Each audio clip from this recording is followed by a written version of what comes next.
Ladies and gentlemen, Justin Trudeau has issued an apology for honoring an SS soldier in the House of Commons. No, he hasn't. He threw everybody under the bus. Let's get into it.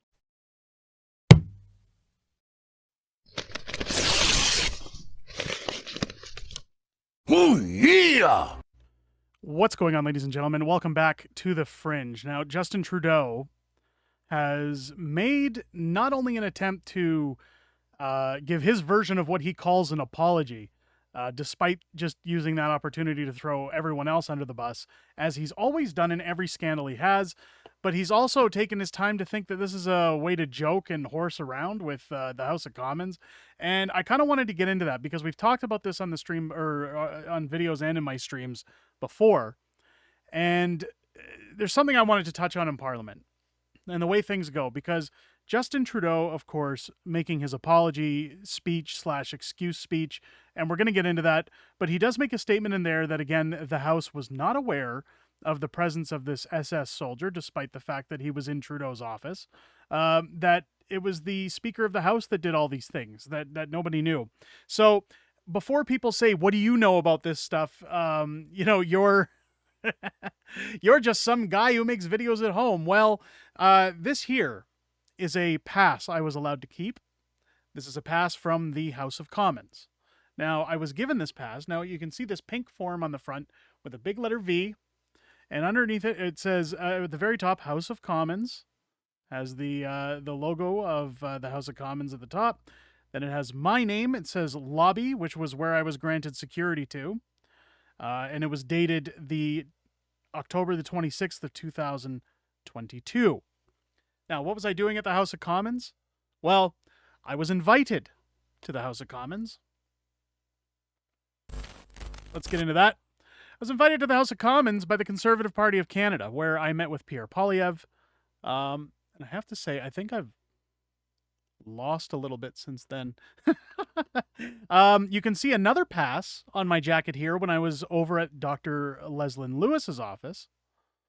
Where I was given a green pass, where, of course, she wanted to take a picture with my book. I signed a copy for her. She was a fan. And also met with Melissa Lantzman. Now, I've made no exception of explaining this stuff on stream before or in our videos that this is why I know the process of what happens at the House of Commons. When they're putting all this news around saying people aren't vetted, we don't know about these things, the Prime Minister isn't aware of who's in the House of Commons. These checks had to be done before I met with these people.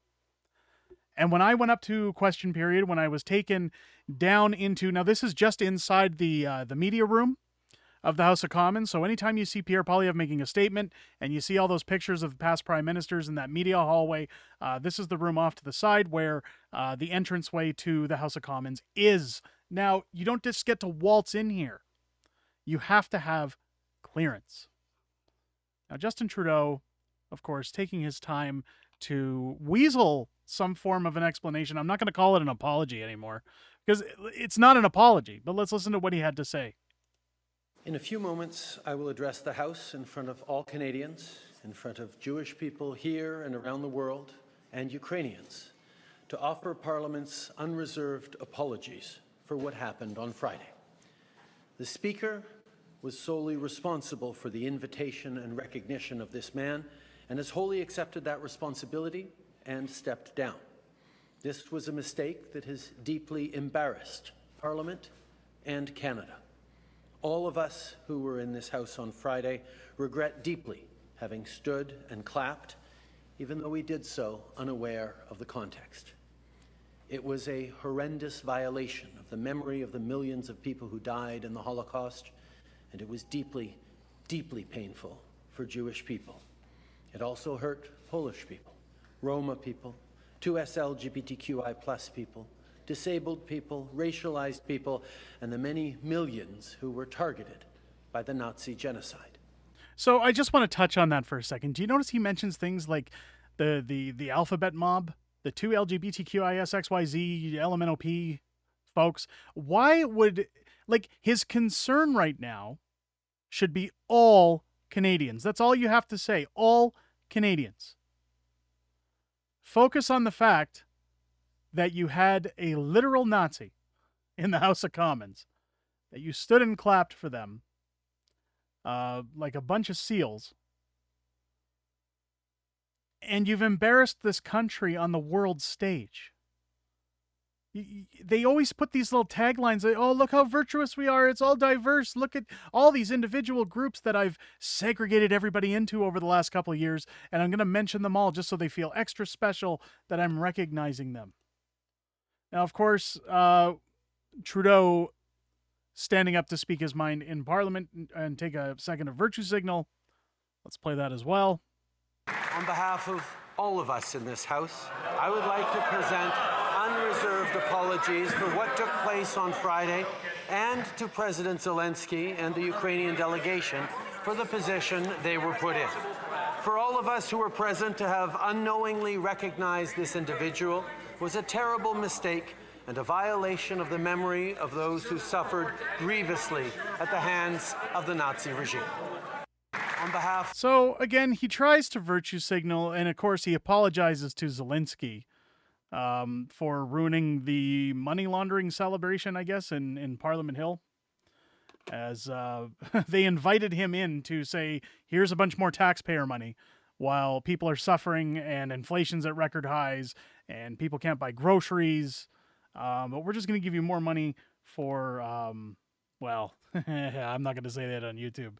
But here's part of the problem, and here's where I have the issue. Is this tweet here from a Dan Knight saying, behold the master of deflection. Trudeau seemingly brimming with righteous indignation. Enlighten us with his profound wisdom, labeling Christine Anderson far right. Now, if you remember Christine Anderson, she was the German MP who stood up at the EU Parliament and demanded that Trudeau spare them his presence because of everything he'd done during the Freedom Convoy and taking away people's freedoms of speech. No details necessary, of course. He graciously offers to vet the opposition. Oh, the boundless generosity. Well, his crack team rolls out the red carpet for an actual Nazi in the House of Commons. Truly irony at its finest. So again, let's take a listen to what Trudeau had to say. Now, obviously, what was said was something about what happened last Friday, and Trudeau stands up thinking that he's so smug and so relevant that he's going to crack a little joke here while throwing Christine Anderson under the bus, and then we'll discuss. Mr. Speaker, I will note that to this day, the leader of the official opposition has not apologized for having had 3 MPs, including one of them who is still part of his leadership team, sit down to dine with a far-right German politician a number of months ago. No recognition, no apologies, no consequences for those 3 MPs who engaged with a far-right German politician. Mr. Speaker, if the leader of the opposition wants the government to help him vet those his MPs meet with, we'd be more than happy to give him some better advice. Okay, so right there, we'd be happy to give him better advice on vetting.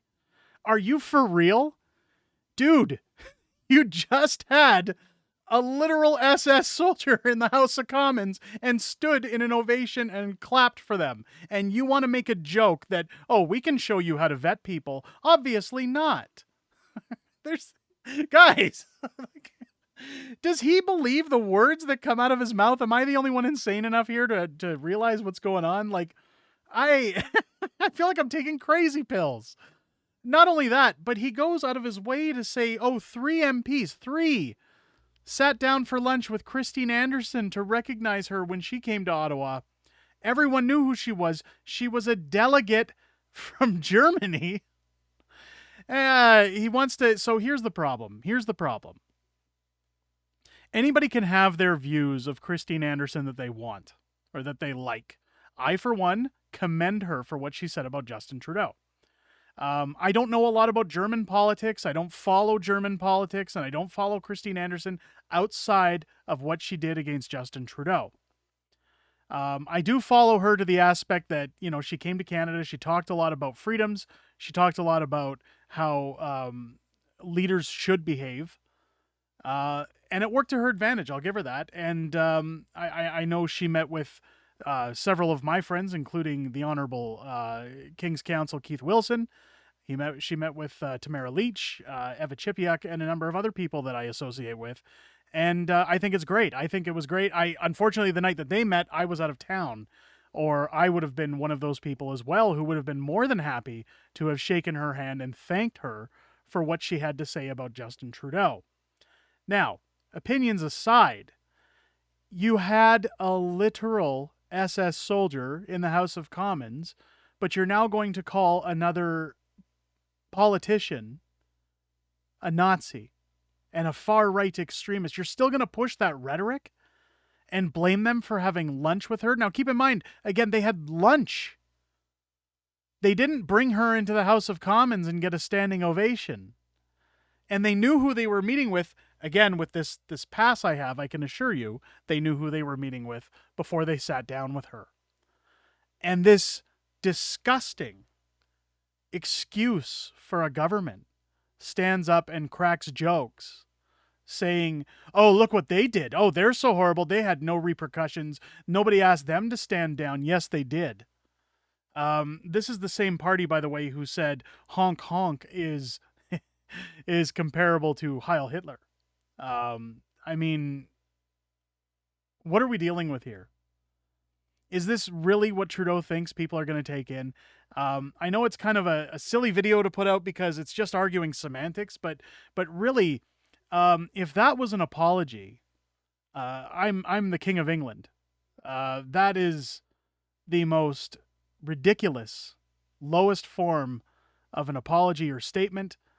The Liberal Party of Canada has thrown Anthony Rota under the bus for the sake of trying to salvage any time they have left in office, because let's face it, folks, they're not going to get the views or the votes, I should say, sorry, that they need in order to maintain their office. Trudeau's time is up, and the writing is on the wall. And it just seems to be gaffe after gaffe from this guy, thinking that people are actually going to believe the garbage that he's selling. There's not much more to say other than that, folks. Let me know what you guys think in the comments down below. I want to hear from you. If it's your first time here, I hope this video has earned your subscription. As you're hitting that button, make sure to turn on your bell for notifications and join us live every Sunday here on the channel at 6:30 p.m. Pacific time, where we do the weekly wrap, hang out with the community, and talk to you guys about everything that's on your mind. It's always fun to meet some new folks in our community, and I look forward to seeing you guys there. I hope you enjoyed this video. I'll catch you on the next one.